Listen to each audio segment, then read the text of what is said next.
President, OHCHR Director for Field Operations and Technical Cooperation, distinguished representatives of member and observer states and of civil society. It is my privilege as the chair of the board to make this brief statement on behalf of the members of the Board of Trustees of the Voluntary Fund for Technical Cooperation in the Field of Human Rights, VFTC, with reference to the board's annual report before the Council today, covering its 56th and 57th sessions held in May and December 2023 respectively. The VFTC, which is the second largest trust fund administered by OHCHR, continued in 2023 to be a key resource providing financial support for technical cooperation in implementation of international human rights and norms and standards at national level.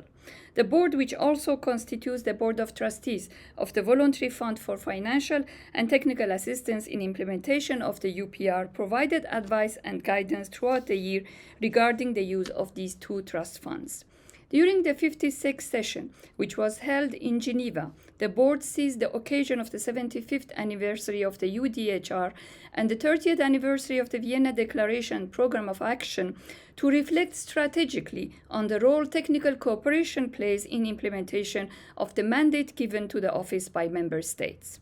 In this regard, the board was pleased to observe that the preparation of OHCHR's next organizational management plan also encompassed a strategic review of its work in the field.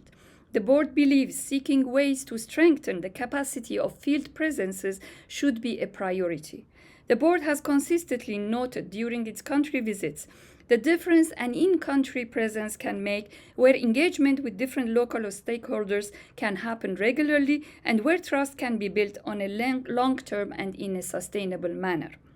During the session, the board also had its first exchange with High Commissioner for Human Rights, Mr. Volker Turk. On this occasion, it recommended that High Commissioner request that United Nations country teams systematically report back on how they are integrating the recommendations of the fourth cycle of the UPR review in the technical cooperation they provide to countries.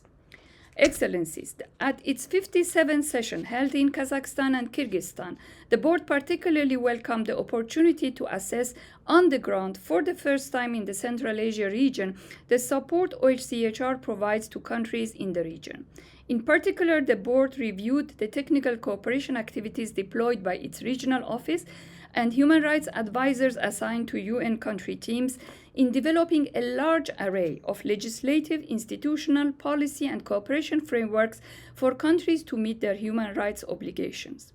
The work undertaken by OHCHR's regional office, the Kyrgyzstan's National Preventive Mechanism, and the Subcommittee on the Prevention of Torture to align national legislation on torture with international standards is a case in point. The board also noted the significant inroads made by OHCHR in collaborating with the rest of the United Nations system in the region. A good example of this joint work is the policy advice the United Nations country team was able to provide to the government of Kazakhstan in developing the country's social code through coordination between human rights advisors, the resident coordinator, and individual entities comprising the UN country team.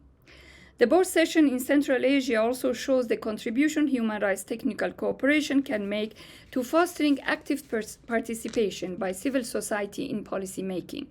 As new challenges such as the impact of climate change or the misuse of digital technologies arise, the need to bring in voices from civil society, particularly from youth, becomes ever more important. During its visit, the board emphasized the need to complement the development of new laws and policies with comprehensive human rights education programs. This is key in order to combat the prevalence of narratives and practices that promote discrimination, inequality, and hate. Excellencies, during our two sessions in 2023, the board noted a growing recognition by all member states, United Nations entities, civil society, and others of the role that technical cooperation in the field of human rights can play in bringing about contextualized solutions to the different challenges the world faces today.